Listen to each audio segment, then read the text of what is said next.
असंच एक दिवस अशोक तोड मला अंधारात दुःखात त्रासात पर सुसाईडपर्यंत गेला होता. वाईट सवय लागल्यात, फ्रस्ट्रेशन आलंय पर सुसाईड करण्यापर्यंत नाही. त्या दुःखी लोकांना, त्रासलेल्या लोकांना, दर्दमधल्या लोकांना, अडचणीतल्या लोकांना हात देऊ राहिलो. देऊ राहिलो की नाही देऊ राहिलो.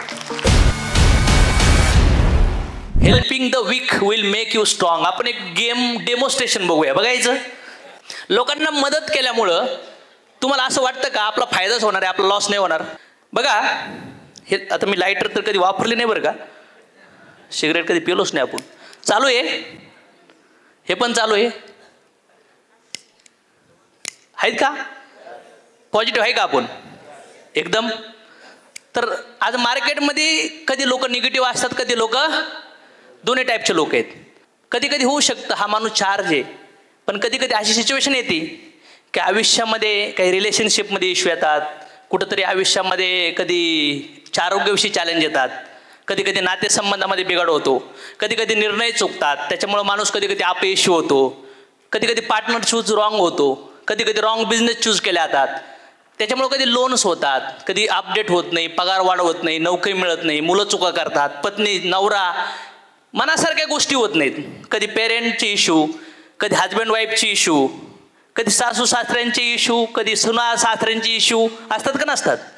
मग कधी कधी ह्या सिच्युएशन आहेत, ही परिस्थिती आहे, पण ह्या सिच्युएशनमध्ये ह्या परिस्थितीमध्ये हा माणूस अशा पद्धतीने पडला गेलाय, पॉझिटिव्ह माणूस पडला गेलाय, याच्या लाईफमध्ये निगेटिव्हिटी जनरेट झाली, प्रॉब्लेम्स तयार झाले, अडचणी आल्या, फार खचलाय, म्हणजे याची मेंटली हेल्थ, याची फिजिकल हेल्थ सगळे कोण ब्रेक झालाय, वाईट सवय लागल्यात, फ्रस्ट्रेशन आलंय, पण सुसाईड करण्यापर्यंत नाही. आरोग्याचे इश्यू, पैशाचे इश्यू, रिलेशनशिपमध्ये इश्यू सगळी कुणाला अंधारच दिसू राहिलाय. पण आज आपण सर्व लोक चांगल्या वातावरणात, चांगल्या पॉझिटिव्हिटीमध्ये, आपल्या ताकद आहे का नाही. कारण की आपण अशा वातावरणात पडतच नाहीये, जरी चुकून पडलो तर पटक्याच बाहेर निघतो. पण कधी कधी लोकला मार्गच भेटत नाही, because of association, because of त्या लेवलचं त्यांना रिसोर्सेस. तर कधी कधी माणसाला एवढे चॅलेंजेस येतात की ते चॅलेंजेसमधून त्यांना बाउन्स बॅक नाही करता येत. मग अशा परिस्थितीमध्ये कधी हा माणूस एकटा असन, कधी हा 2 माणसं 3 माणसं, समाजात असे लोक आहेत की जे निगेटिव्हिटीच्या प्रॉब्लेममध्ये आहेत. कंटिन्यू पॉझिटिव्हिटी असणार का, कंटिन्यू निगेटिव्हिटी नसणार, कंटिन्यू पॉझिटिव्हिटी पण नसणार, निगेटिव्हिटी नसणार.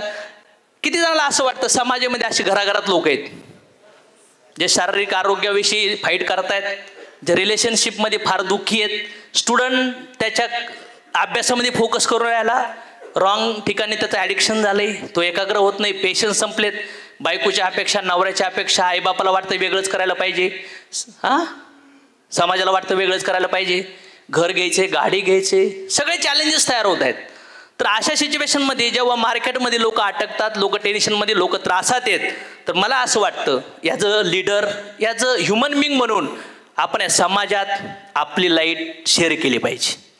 आपल्या कॅन्डलनी दुसऱ्याची कॅन्डल पेटवली, आपल्या दिव्याने दुसऱ्याचा दिवा पेटवला.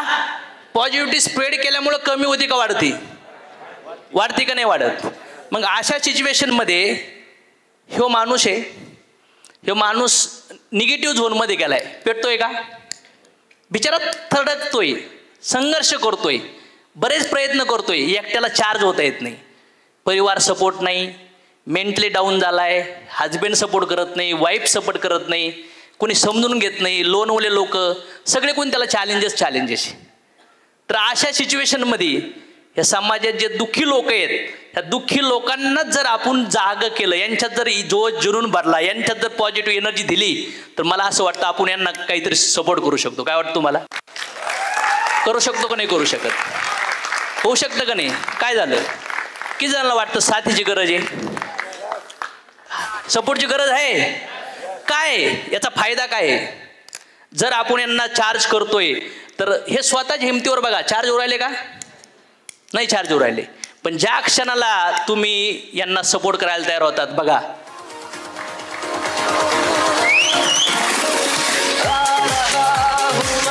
सिच्युएशन येणार का नाही येणार मला सांगा. आता ह्या कॅन्डलला, ह्या लायटरला, ह्या दिव्याला पेटवलंय, हा दिवा फक्त घरात प्रकाश देणार की हा दिवा शेकडो हजारो लोकांच्या घरात प्रकाश देऊ शकतो.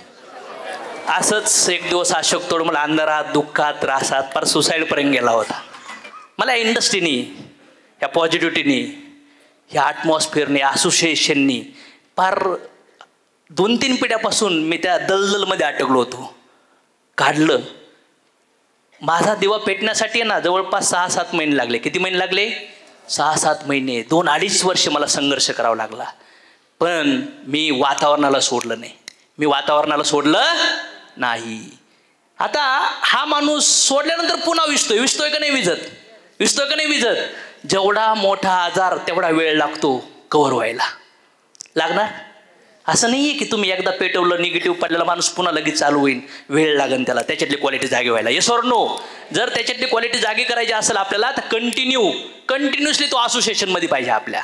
आणि किती लोकांना CSI खतरनाक लेवलचं ॲटमॉस्फिअर, असोसिएशन, मोटिवेशन देऊ राहिले की नाही देऊ राहिले? लोग तैयार है कि ऐसे ही मार्केट में जाएंगे और समाज में हेल्प करेंगे. जिजस आले, लोकांना लाईट देऊन गेले. पैगंबर आले, लोकांना लाईट देऊन गेले. बुद्ध आले, लोकांना लाईट देऊन गेले. माऊली आले, काय देऊन गेले लोकांना? लाईट देऊन गेले. तुकाराम महाराज आले, काय देऊन गेले लोकांना? प्रकाश. राम आले, कृष्ण आले. हे सगळे महान आत्मे, हे भगवंताचे अवतार जे आलेत ना, हे गेल्यानंतर सुद्धा यांच्या नावावर लोक लढाई करतात. करतात का नाही करत? वाय? त्यांनी लोकांच्या सेवेसाठी, लोकांना सुख देण्यासाठी, लोकांचा अंधार दूर करण्यासाठी त्यांनी त्यांचं आयुष्याचं बलिदान करून टाकलं. तुम्हाला काय वाटतं? फक्त परिवारात आले अरे तुम्ही थोडे मोठे पैसे कमवले तर तुम्हाला कोणी रिस्पेक्ट करणार आहे का? कोणी मान सन्मान देणार आहे का? बिलकुल नाही. तर मला असं वाटतं की लाईफमध्ये मोठी मोमेंटम करायची असेल तर लोक जे दुःखात त्रासात आहेत, किती लोकांना वाटतं अशोक सर हे काम करू राहिलेत? किती लोकांना तुम्हाला असं वाटतं की आमच्या सोशल मीडियाला हात इनबॉक्समध्ये कित्येक शेकडो मेसेज येतात, लोकांचे प्रॉब्लेम सॉल्व्ह झाले, इव्हन रडतात त्या मेसेजमध्ये लोक. काय चॅलेंजेस? लोकांचे रिलेशन सुधारू राहिलेत, लोकांचे फोकस होऊ राहिलेत, लोक बाउन्स बॅक करू राहिलेत, लोकांचे अक्षरशः लिगल चॅलेंजेस सॉल्व्ह होऊ राहिलेत. पण सुसाईडपर्यंत मेंटॅलिटी असणारे लोक पुन्हा बाउन्स बॅक करू राहिलेत. मीन्स आपण त्या दुःखी लोकांना, त्रासलेल्या लोकांना, दर्दमधल्या लोकांना, अडचणीतल्या लोकांना हात देऊ राहिलो की नाही देऊ राहिलो? हे सगळ्यात महान काम आहे आणि मला असं वाटतं ते आपण करू राहिलो.